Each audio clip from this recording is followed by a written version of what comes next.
My daughter-in-law slipped something strange into my drink when she thought I wasn't watching. A little treat for my favorite mother-in-law, she said, grinning. I smiled and quietly swapped glasses with her mother, the same woman who once called me useless. 35 minutes later. There are some moments in life that just scream at you, don't they? Moments when your gut twists, and a quiet voice inside tells you something is deeply, utterly wrong. For me, it arrived wrapped in a saccharine smile and a crystal glass, a forced gesture of affection that curdled my soul even before I touched it. A little treat from my favorite mother-in-law, she purred, her voice dripping like honey, a sickeningly sweet melody that always promised a bitter aftertaste. Her smile stretched too wide, too perfect, like a mask carefully painted on. She handed me the glass, the ice clinking softly, almost innocently. I looked at the drink, then at her. And in that brief flicker of her eyes, a tiny, almost imperceptible twitch, I saw it, a chilling anticipation, a silent expectation, waiting to see what I would do. My heart pounded a silent drum against my ribs. This wasn't kindness. This was calculated. This was a trap. I smiled back, a calm I didn't feel, a mask to match hers. Around the dinner table, the laughter and chatter continued, oblivious. But deep inside, a plan, unplanned and instinctual, began to form. Slowly, deliberately, my hand reached across the table. No one saw. No one could have guessed what I was about to do. I switched the glasses. I placed hers in front of her own mother, the same woman who, not so long ago, had publicly called me useless, who had looked down on me with thinly veiled contempt at every opportunity. I didn't say a word. I didn't need to. I just sat back, watched, and waited. And exactly 35 minutes later, everything changed. Chairs scraped. Voices rose in panic. Faces turned a ghostly pale. One person clutched her chest, eyes wide with terror. Another shouted for help. And through it all, I sat there quietly, still holding the glass she had poured for me, the one she had smiled about, the one I never, ever drank from. People always think betrayal screams its arrival, with slamming doors, angry tears, accusations echoing through a house. But sometimes, it slips in on silent feet, cloaked in a perfect smile, offered in a seemingly innocent drink. You almost forget to question it. Almost. You know, before any of this, before that chilling dinner, before the switch, before those terrifying 35 minutes that changed everything, there was just me. I was a woman who poured her entire being into raising her only son. I wasn't born with a silver spoon, and you wouldn't find any fancy degrees adorning my walls. But what I had, I tell you, was grit. An unshakable loyalty. And a love that was honest, quiet, and didn't need applause to feel real. My husband passed away when our boy was just 12. I remember working 2 jobs, scrubbing floors, waiting tables, doing whatever it took. He'd sit beside me late into the night, his small hands helping me fold laundry, always whispering, "Don't worry, Mama. I'll take care of you one day." And I believed him. Not just because he was my son, but because that's the kind of heart he had. Kind, attentive, always watching out for me. We were closer than close. A team, you know. But life has this strange, insidious way of changing people. And sometimes, you don't even see it happening until it's already too late. He met her at a company barbecue. She was vibrant, beautiful, radiating a confidence that made every head in the room turn. Her laugh was infectious, pulling people into her orbit, and she spoke with a wisdom that seemed beyond her years. I'll be honest, I wanted to like her, for his sake. The first time he brought her home, she showered my cooking with compliments, asked for second helpings, called my house cozy. But the way she lingered on that word, cozy, it made me wonder if that was just a polite way of saying small. I tried to brush it off, told myself I was being sensitive, overly paranoid. But that little voice, that gut feeling, it never quite stopped whispering. The shift started subtly, like tiny, almost invisible cracks forming in a beautiful porcelain vase. First, it was her correcting him, right there in front of me. Little jokes at his expense, frequent, cutting. Then, her aim turned to me. Never outright, never enough to call her out on it directly, but the digs were unmistakably there. One Christmas, she handed me wrinkle cream, wrapped in gold ribbon. "It's anti-aging," she beamed, "I swear by it." Another time, she offered to teach me how to use Google Docs because, in her words, "You probably struggle with that kind of stuff." I desperately wanted to believe it was just a generational gap, that she meant no harm, that I was the problem, not her. But each interaction left its mark, small, invisible bruises that only I could feel, and maybe, just maybe, her mother. I met her mother at their engagement dinner.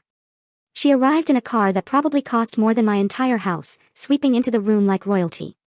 She barely acknowledged me, didn't shake my hand, just gave a dismissive nod as if I were the hired help.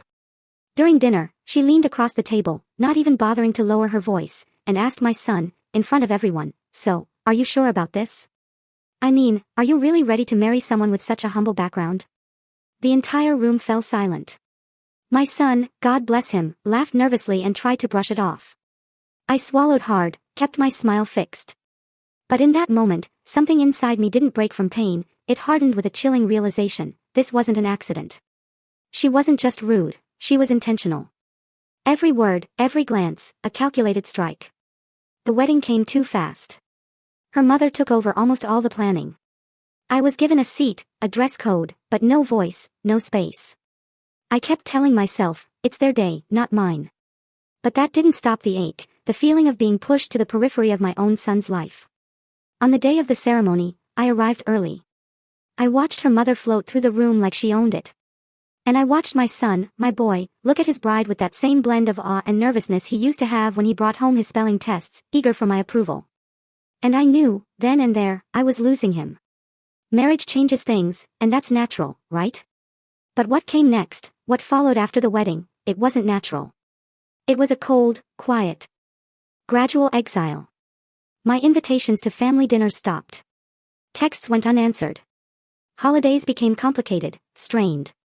When I did visit, she was always watching, not with warmth, but with a monitoring gaze. My son stopped calling me Mama. He started calling me by my name. "Thanks for coming by, Evelyn." Evelyn. I had become a visitor in my own child's life. Still, I stayed polite. I stayed present. I clung to a fragile hope, telling myself it was just a phase. But with each visit, something new would happen: subtle jabs, passive-aggressive smiles, my favorite mug disappearing, my spot on the living room couch suddenly too cluttered for guests. And my son's eyes, they just weren't meeting mine anymore. Then, my body started sending me signals. I'd feel dizzy after a meal. Tired in ways I couldn't explain. Confused. I started keeping notes, little scribbles about what I ate, when I felt off. And more often than not, it happened when she cooked, when she handed me tea, when she poured my drink. The doctors found nothing. Stressed, they'd say. Maybe age. But my gut, that wise old instinct, it knew better. Because while I was losing weight, losing sleep, losing time, she was growing bolder. And her mother, always there, perched like a queen, whispering things I couldn't hear, laughing in ways that made the air around her feel colder. The two of them were a team, you see. Unbreakable, intimidating, unified in a way that made me feel like a complete outsider in my own family. The small things piled up. A misplaced bottle here, a forgotten name there. That wave of exhaustion washing over me too fast after a meal, especially after she'd poured me a drink. They weren't obvious patterns at first. But there was something strange in how the offers came, always her voice soft, almost generous. "You must be parched. Try this. I made it myself." Or, "A bit of red wine helps with circulation, Evelyn. Let me fix you something. You've had a long day." And every single time I accepted, I felt it. Not right away, not in a way I could easily point to, but a slowness would creep in behind my eyes, behind my limbs. Like someone was gently pressing down on my body from the inside out. Some days, I would lose hours, drifting off in the middle of conversations, or waking up much later than I ever used to. I tried to tell myself I was just tired, that age was catching up, that maybe, just maybe, they were right. But a deep unease churned within me. The more I thought about it, the more clearly I saw it. I had never seen her pour a drink for anyone else with that same ritualistic care. Not even for her husband. Not even for her own mother. Only me. And the supplements. I had been taking the same 3 tablets for years. My doctor knew, my pharmacist knew. I kept them in a little case in my bag, always labeled and sealed. One morning, I opened the container and found the pills looking slightly different. Same color, same shape, but a faint, bitter scent I didn't recognize. I didn't take them that day. The next week, I found 2 of the pills crushed, almost powdered, at the bottom of the bottle. I didn't confront her. I didn't ask questions. I just started watching. At family dinners, I pretended to eat, chewing slowly, carefully, long enough to detect if something tasted off. I drank less. I left the wine untouched. I started sitting closer to the kitchen door, closer to the window, closer to the exits. And I started writing. Not journaling, not reflections, but documenting. A spiral-bound notebook, hidden in my drawer at home. Date, time, what I ate, what I drank, where I was, who served me, how I felt 30 minutes after, an hour after. That notebook became my second mind. I couldn't trust my body anymore, but I trusted my records. I wrote everything down, even when it seemed ridiculous. I tracked when the brain fog came, when the shakes started, when my skin flushed for no reason. I compared it with days I ate alone, cooked for myself. On those days, I was fine. Clear-headed. Steady. Normal. I remember one Sunday, she offered me chamomile tea after brunch. I took the cup, didn't sip, just held it, watching the steam rise. I excused myself to the bathroom, poured the tea down the sink, rinsed the cup thoroughly, and brought it back empty. She smiled, feeling better already, aren't you? And in that moment, a chilling clarity washed over me. It wasn't my imagination. It wasn't stress. It wasn't menopause. Something was being done to me. I started noticing other things, too. My own medications, kept in a drawer in my guest room, were sometimes in different positions. A foil packet ripped open. I started counting the pills after every visit. I'd marked the back of the labels with tiny pen dots. One day, the number didn't match. 2 tablets were missing. I hadn't taken them. I hadn't touched them. But someone had. Still, I didn't say a word. Because what could I say? That I believed my charming daughter-in-law, the one who threw Pinterest perfect dinners, who volunteered at charity events, who always kissed me on the cheek, might also be slowly erasing me from the inside out. Who would believe me? Who would believe that my son, my only son, was sleeping beside someone who might be quietly poisoning his own mother? I needed more. I needed something they couldn't explain away. So, I started taking pictures. Not of them, but of everything else. The altered pills. The food I didn't eat. The drinks I poured out. The bottles I suspected had been tampered with. I placed them in sealed bags and labeled them meticulously. I didn't even know what I was building, but I was building something. Something I could hold up one day and say, this is real. I even started asking questions, subtle ones, disguised as forgetfulness. Oh, I don't remember taking that vitamin, dear. Did you give it to me? Her eyes would flicker, just for a second. Then she'd laugh, yes, don't worry. You always forget. Every time I pretended to forget, she grew bolder. Every time I smiled and played confused, she added a little more. Every time I left something untouched and returned it empty, her confidence swelled. And that told me something very important. She wasn't just trying to make me sick. She was trying to make me doubt myself. Trying to make others doubt me. Slowly, methodically, she was constructing an image of me as fragile, forgetful, fading. There was one night I'll never forget. A family movie night. Her mother had just arrived, uninvited as usual. She sat next to me, glanced at my knitting bag, and said, still keeping busy, I see. That's good. Idle hands are the first sign of the mind slipping. The words were casual, the tone pleasant, but I heard them for what they were, another brick in the wall they were building around me. A wall that, once completed, would isolate me completely. I would be the confused mother, the unreliable narrator, the emotional one, the burden. But I wasn't broken. I wasn't confused. And I wasn't going to be erased. So I kept playing my role, kept letting them believe I was slipping. Meanwhile, I was sharpening my awareness like a knife in the dark.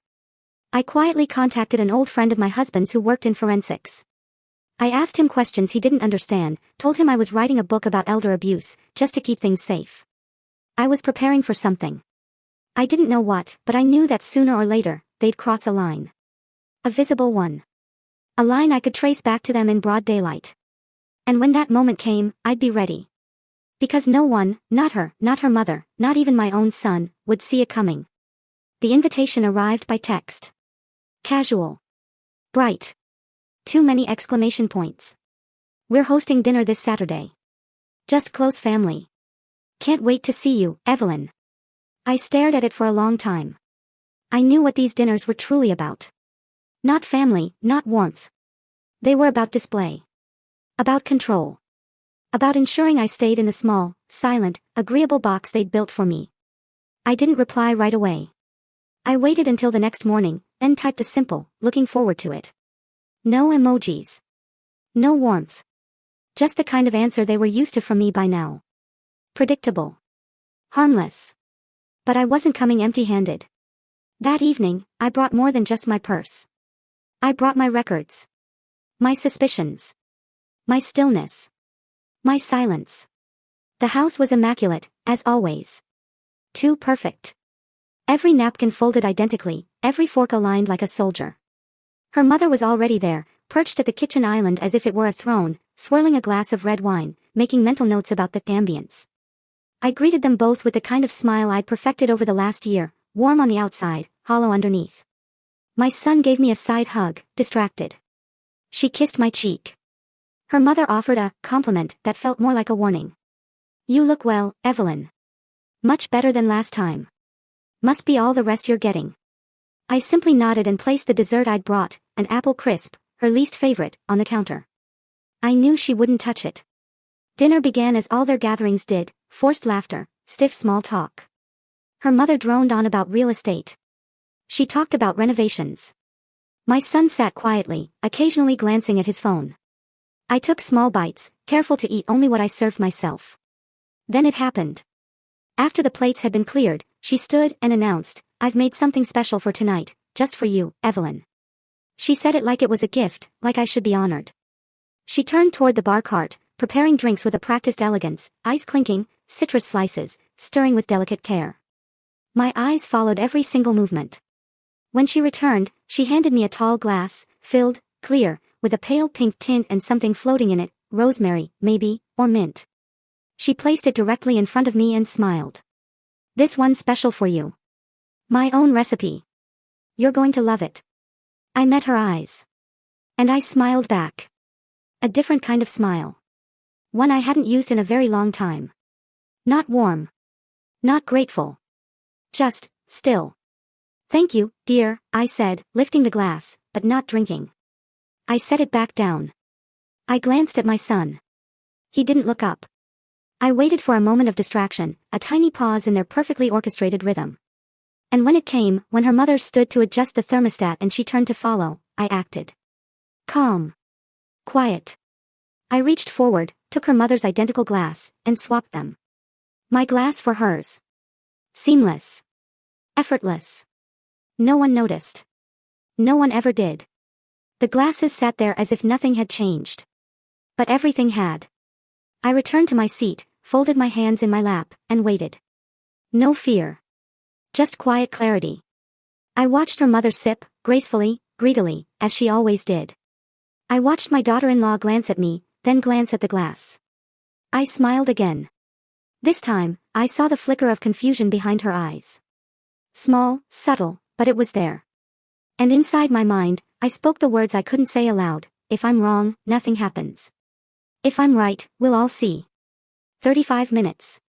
I knew the pattern by now. I watched the clock without watching it. I engaged in light conversation. I asked her mother about her new marble countertop. I complimented the lighting. I played my role, but beneath it all, I was listening for the shift.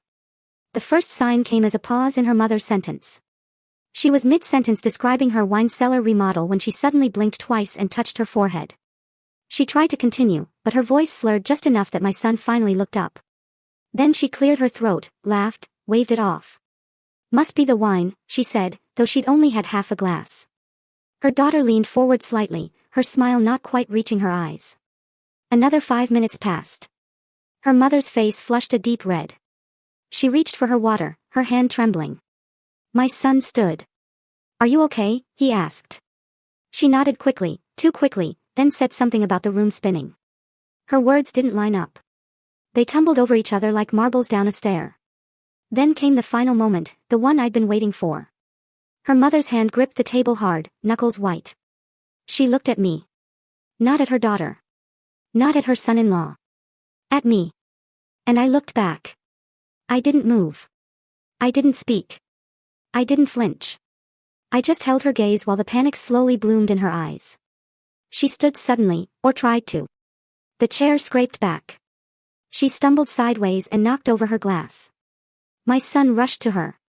My daughter-in-law froze. There were voices then, frantic ones. My son calling her name. His wife dialing her phone. the smell of something bitter rising from the spilled drink. But I didn't move. I sat there, calm, watching.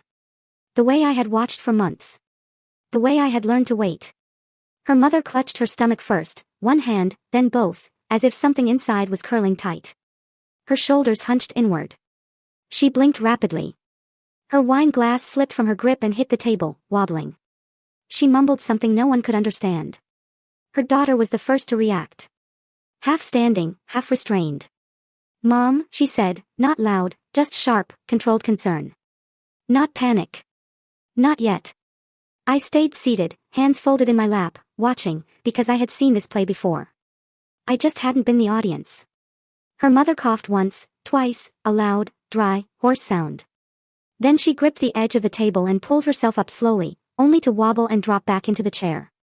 Her face began to drain of color. Her lips turned a shade too pale for comfort. My son rushed to her side, placing a hand on her back. "Are you okay?" he asked. She didn't answer. And then she said it, just one word, slurred, thick, burning. That's when the panic started. My daughter-in-law was no longer composed. She was on her feet, circling the table, asking questions loudly, too loudly. What did she eat? What did she drink? Someone call 911. Her voice cracked on the last word, her hands trembled. Her mother tried to speak, but only let out a low groan. The room was no longer in control. My son fumbled for his phone. She had hers out already. I simply reached for a napkin, gently patted my lips, and stood. They didn't notice me at first. Not until I walked over and picked up the glass. The one she had given me. The one I had switched. I held it gently, like it was something sacred. My son looked at me.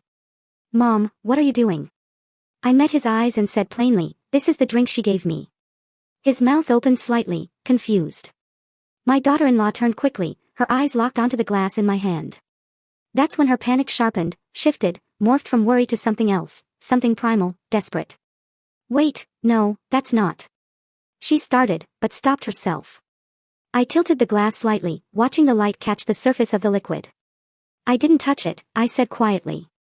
"Not one sip." The paramedics arrived within minutes. Her mother was barely responsive now.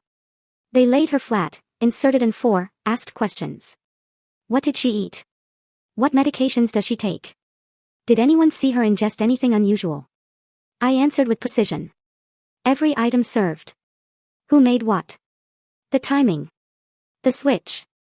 I never raised my voice, never looked emotional, just facts. She, on the other hand, couldn't sit still. She kept shifting, interrupting, trying to control the narrative. Maybe she had low blood sugar, she offered. Or maybe the wine didn't mix with her medications. She's been tired lately. Honestly, it's probably just stress. The EMT paused. Did she drink anything before symptoms started? She hesitated, glanced at me, then at the glass. Her throat bobbed. I made a cocktail, just herbs and a little gin. Nothing weird. The EMT took the glass from my hand. He sniffed it, looked at it closely, then bagged it immediately. I saw the moment her confidence cracked. The way her shoulders stiffened, the way her lips pressed into a thin, pale line. Her eyes started calculating. Within the hour, the police arrived. A young officer, calm, professional. He asked for statements. I was ready. I handed him my notebook, the one I had kept hidden for months. He raised an eyebrow as I explained what it was. He took it without argument. Read a few pages on the spot. His expression didn't change, but his tone did. They took the drink. The glass. My vitamin bottle. The supplements. My daughter-in-law protested at first. You don't think come on. This is insane. It's just protocol, ma'am, the officer said. We have to rule everything out. The room was cold. Her mother was already in the ambulance. My son stood in the hallway, silent, pale. He looked between me and his wife like he was seeing two people he didn't recognize. And maybe he wasn't. Then she said it, her voice rising, eyes wide with disbelief. She switched the drinks. She must have done it. She must have. Why else would she even mention it? There it was. The twist. The story she'd been dying to tell. That I was the unstable one, the one making things up, the unreliable narrator. But it came too fast, too rehearsed, too loud. The officer didn't blink, just wrote it down. So, you're saying she tampered with your mother's drink? Yes, she said, then faltered. No, I mean, she must have. I gave her the other glass. I turned toward them, voice steady. You handed me the drink. You said it was special. I didn't drink it. I switched it with your mother's. She drank it. The silence that followed was thick. Why would I do that? She asked. I held her gaze. That's what they're going to find out. That night ended with her pacing by the kitchen window. My son said little. The police took what they needed, and I went home, quietly, slowly. My hands, the same hands I used to rock my baby boy to sleep, now held the proof he had once promised to protect. I didn't sleep that night, not because I was scared, but because I was certain that something dark had been growing around me. And I had finally reached the roots. Let them dig. Let the lab tests come back. Let the lies unwind themselves. I was ready for the truth to arrive, even if it tore my family apart. Because the worst had already been done, and I had survived it silently. Now, the silence was theirs to hold. The truth doesn't always come crashing down in a moment of chaos, does it? Sometimes it arrives slowly, quiet as a letter sliding under your door. Other times it stands in the corner of a room, waiting for someone to look it in the eye and say, yes. I see you now. 2 days after that chaotic dinner, the detective called me. His voice was steady, measured. We'd like to speak with you again, Mrs. Hamilton. At your convenience. I told him I'd come in the following morning. I didn't sleep that night, not because I was afraid of what they'd found, but because I already knew. I brought the journals, every page, spiral-bound, dated, documented. I handed them over without hesitation. I let them scan through my notes, my observations, my lists of symptoms, my calendar of reactions. I explained the food, the drinks, the pills, the switch. And then I sat in silence as they asked me questions I had prepared myself to answer for months. Why didn't you say anything earlier? Because no one would have believed me. How long have you suspected she was drugging you? Long enough to be sure. And the drink? Why did you switch it? Because I needed to know if it was real.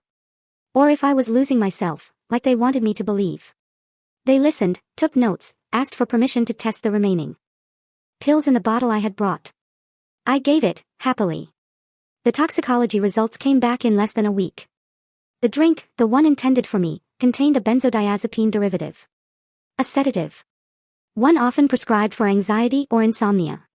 In high doses, it can cause confusion, dizziness, memory loss. And if mixed with alcohol, well, worse. They found trace amounts of the same compound in the supplements I'd saved, the vitamin bottle she once handed me, smiling. The officer didn't say much when he called to inform me. You were right to be suspicious, Mrs. Hamilton. This is being taken seriously. What happened next didn't happen in front of me. I wasn't there when they questioned her. I wasn't there when she folded.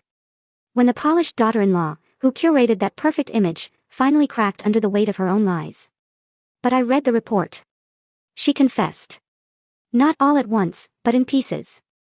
She said she just wanted me to rest more, that I was always on edge, that she thought a little calm would do me good. When asked why she never disclosed the pills, why she put them in my drink without consent, why she had offered to handle my prescriptions and mail and my medical renewals, her answers began to unravel. She and her mother had been planning something for over a year. I didn't know the full extent until investigators walked me through it. They had started documenting my behavior, recording moments where I forgot words, where I repeated myself, where I seemed confused. Those, of course, were the days I was drugged.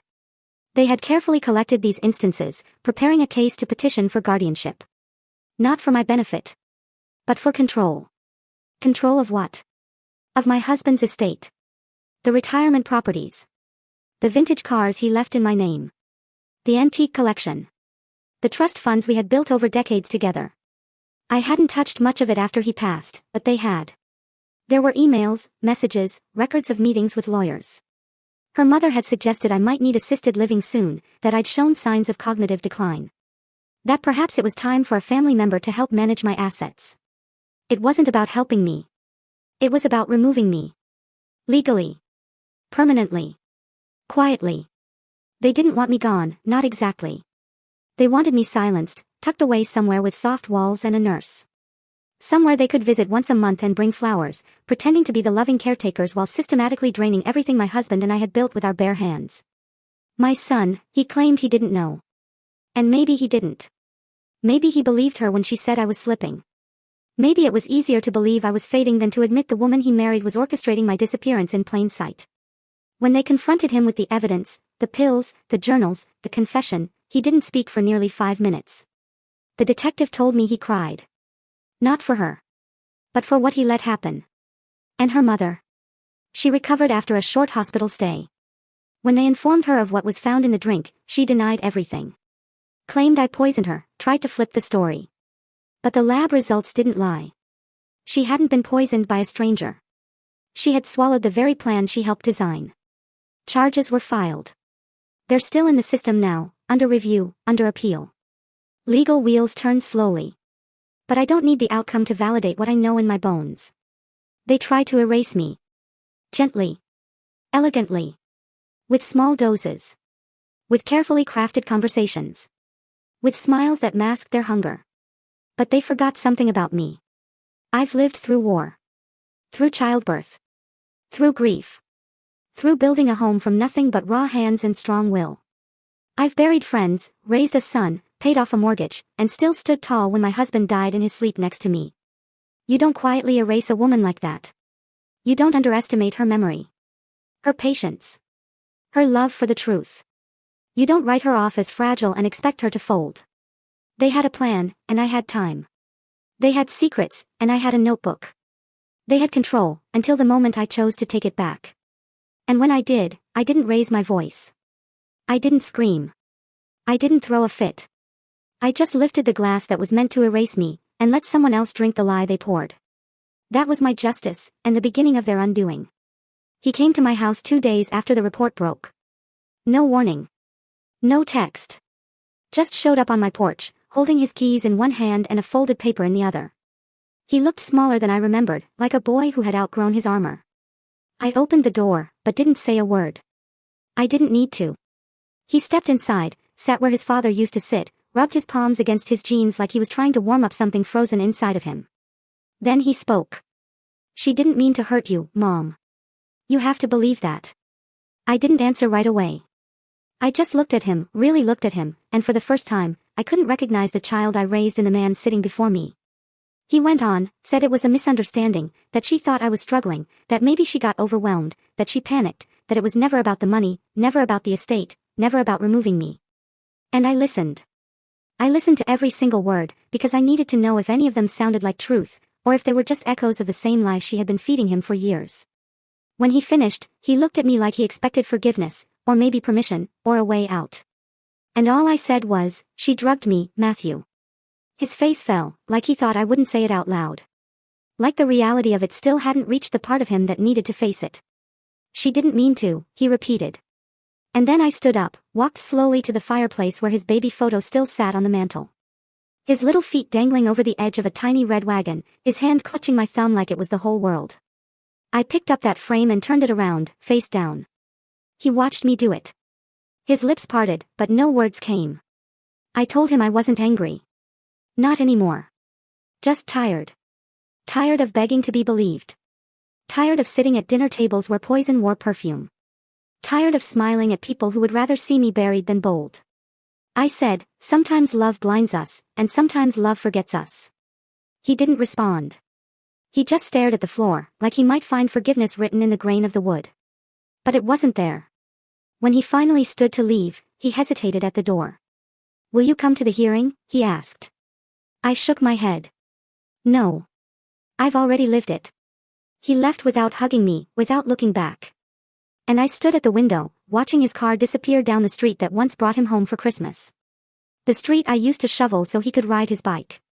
The one he used to run down barefoot when he was late for dinner. The one I never thought would carry him away from me like this. That night, I packed 2 bags. Essentials only. A few clothes. My journals. The necklace my husband gave me on our 20th anniversary. And a house key I no longer had a reason to keep. By morning, I was gone. I didn't tell anyone where I was going. I just drove. Past the city, past the courthouse, past the memory of my son's face at the door. I found a small town by the coast. Quiet. Sunlit. Forgetful. I rented a modest cottage with chipped paint and ivy on the porch. The kind of place where neighbors wave and keep walking. Where the past doesn't follow you inside. I planted herbs in the backyard.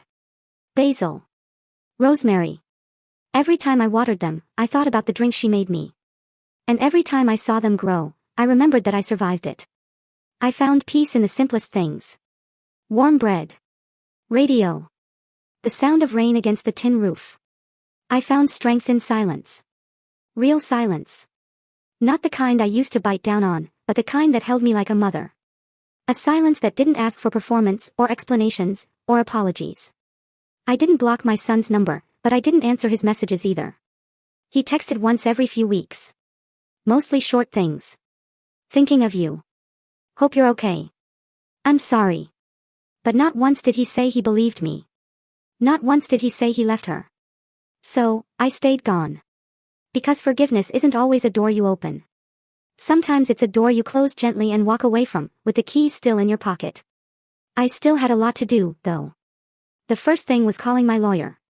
His name is Arthur.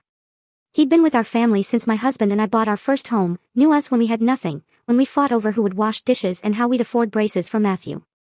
He was the one who read my husband's will when he passed. And now I asked him to help me rewrite mine. We sat in his small office, surrounded by aging law books and the smell of old coffee. I told him everything. I showed him my journals. My statements. The final police reports. He didn't flinch, just nodded slowly, then picked up his pen. I cut them out. Both of them. My son. My daughter-in-law. Every clause. Every cent. Their names removed with ink so sharp it felt like a scalpel. It didn't feel vindictive. It felt clean. Necessary. Like removing rot before it spreads. But I didn't stop there. I asked Arthur to divide a portion of the estate, specifically the part my husband and I had once set aside for family legacy, and donate it. Not just anywhere. To the causes my husband believed in. A veteran shelter he used to volunteer at. A scholarship for young mechanics. A program that restored old military jeeps and gifted them to museums. My husband had hands that knew how to fix anything with wheels and an engine. He believed in hard work, in second chances, in helping quietly without expecting applause. So that's where I sent the money, to places that still held his fingerprints in spirit. The rest, the remainder of everything we had built, I left it to my granddaughter. She's only 6 now, doesn't know much about lawyers or estate plans or betrayal. But she once climbed onto my lap and whispered, "Grandma, your hugs make my heart stop hurting." That's all I needed to know. She was still untouched. Still good. But I didn't leave it to her blindly. I created a trust, one that would be released to her on her 25th birthday, if, and only if, her father and mother had no legal or financial control over her life. A clause that couldn't be challenged. My lawyer made sure of it. Until then, Arthur would manage the funds, invest them, protect them, make sure that what her parents tried to steal through manipulation and sedatives never reached their hands. Not a cent. And then I wrote the letter. Longhand. No computers. Just ink and paper and time. It started with the truth, every line of it. I wrote about the drinks, the dinners, the silent months of confusion. The moment I realized I was being erased with kindness. I wrote about the switch, the 35-minute wait, her mother collapsing across the table while I sat with my hands folded, finally watching the lie crumble under its own weight. I didn't dramatize it. I didn't make it bitter. I just told it as it happened, with the kind of clarity only a survivor earns. I wrote that I forgave them, not for their sake, but for mine. Because holding on to what they did would have rooted me in a place I had fought so hard to leave. I forgave them, and then I let them go. I wrote to my granddaughter too. I told her that being a woman in this world sometimes means learning when to speak, when to stay silent, and when to walk away without explaining a thing. I told her that family is supposed to protect you, but when they don't, you have every right to protect yourself. I sealed the letter in an envelope, gave it to Arthur with strict instructions to be opened the day I pass. Not before. Not after. That was my justice. Not headlines. Not prison sentences. Just paper, and truth, and time.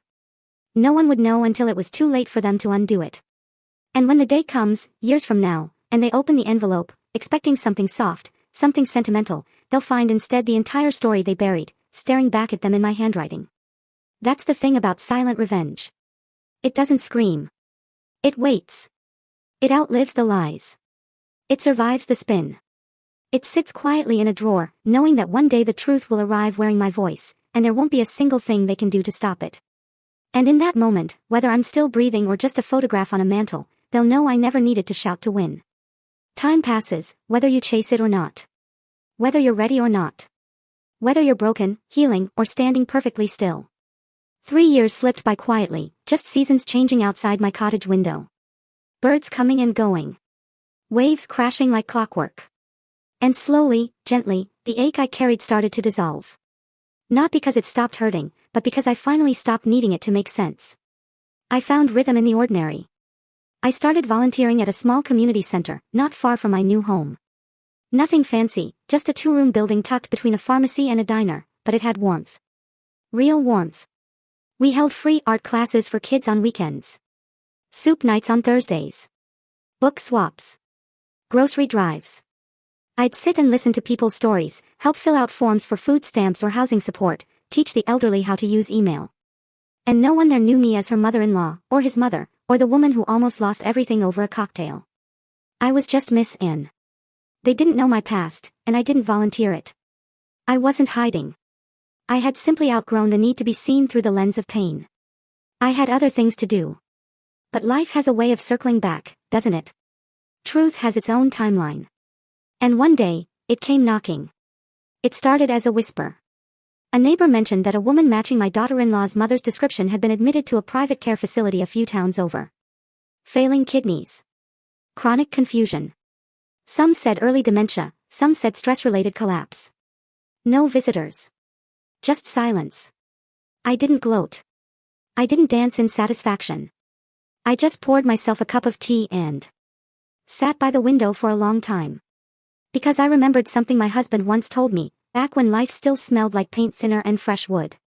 The ground always levels itself. Sooner or later, it all evens out. A few weeks later, the second wave came. My son. He showed up at the community center, just after closing. I almost didn't recognize him. He had more gray in his beard. Less weight in his voice. His hands trembled slightly when he tucked them into his pockets. "Mom," he said. Just that. Like it was the first word in a language he hadn't spoken in years.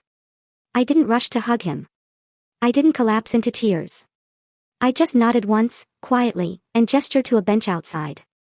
We sat in silence for a while, long enough for the sun to dip behind the roof and the crickets to start singing. Then he said, "She's gone. She left. Took the car. The savings. Everything. It was all a lie, Mom. Not just what she did to you. Everything. I found bank transfers, fake business filings, credit cards in my name. I don't even know who she is anymore." I waited. I let him speak. Because I wasn't going to carry his guilt for him. Not this time. "I'm so sorry," he said. And this time, his voice cracked. Not the surface-level kind. The kind that comes from the bones. From shame finally finding its way out. I looked at him long and hard, and I wanted to say so many things. I wanted to ask where he was when I needed someone to believe me. I wanted to ask if he ever read the police report, or if he just skimmed it between bites of dinner. I wanted to ask if he knew how many nights I sat by the window wondering where my son had gone. But instead, I asked, "Why now?" He looked down at his hands, then said something I'll never forget. Because the silence finally got louder than the lie. He asked about the will. Said he wanted to fix things. Said he didn't care about the money anymore. He just wanted us to be okay. And I told him the truth. Not out of spite. But because he deserved to live in the reality he helped create. The will was changed, Matthew. Years ago. You're not in it. Neither is she. He blinked once, twice. But he didn't argue. He just nodded slowly, like a man walking through fog and finally seeing the outline of a cliff he once refused to believe was there. I told him about the charities. About the scholarship. About the community center. And then I told him about his daughter. That her inheritance was locked away safely. That she would never be under their control. That I left her a letter she'd read someday, when she was old enough to understand the weight of survival. He asked if he could read it. I said no. Because that letter wasn't for him. He had already read a different version of the story, one where loyalty was blind and truth was inconvenient. He didn't get to rewrite it now. He just had to live with it. He stood to leave, then hesitated. Do you think she'll forgive me someday? I didn't answer that question. Because it wasn't mine to answer. Forgiveness is never something you can schedule or demand. It arrives when it wants to, or not at all. As he walked away, I looked up at the sky. Soft pink clouds stretching across the horizon. A breeze moving through the trees like a hymn. And I felt it. That stillness. That peace that only comes after fire, after loss, after being burned down to nothing, and rebuilding something quiet, strong, and entirely your own. 3 years ago, I was almost erased by the people I loved most. But today, I run a center where strangers feel safe enough to cry in front of me. Where children laugh with paint on their fingers. Where no one has to earn the right to be believed. I lost a son. But I found myself. I buried the past. And in its place, I planted something that won't rot. And that is enough. I didn't raise my voice. I didn't scream in courtrooms, or beg to be heard over dinner tables that had long forgotten what it meant to be sacred. I didn't break windows or throw plates. I didn't storm out of rooms, or come back just to be right. I just stepped back. I let the silence speak. I let the truth settle like dust on every surface they tried to polish with lies. I watched time stretch its arms and do what it always does, reveal. Because the thing about time is, it doesn't hide things forever. It doesn't protect a deceit, no matter how cleverly dressed. And it doesn't reward manipulation. Time may be slow, but it is faithful. And when you trust it, when you stop chasing justice and start embodying it, something changes. You rise. And they shrink. I rebuild quietly, thoughtfully. I cut ties not out of spite, but out of self-respect. I changed my will, not in vengeance, but in clarity. I poured what was once pain into places where it could bloom. I left seeds behind, not so they'd remember me, but so they'd never forget themselves. In the end, they lost more than money. They lost access. They lost legacy. They lost the right to stand in the shade of the very tree they tried to chop down. And me? I gained everything I almost lost. Myself. My voice. My peace. I didn't scream. I didn't fight dirty. I didn't play their game. I just stood still.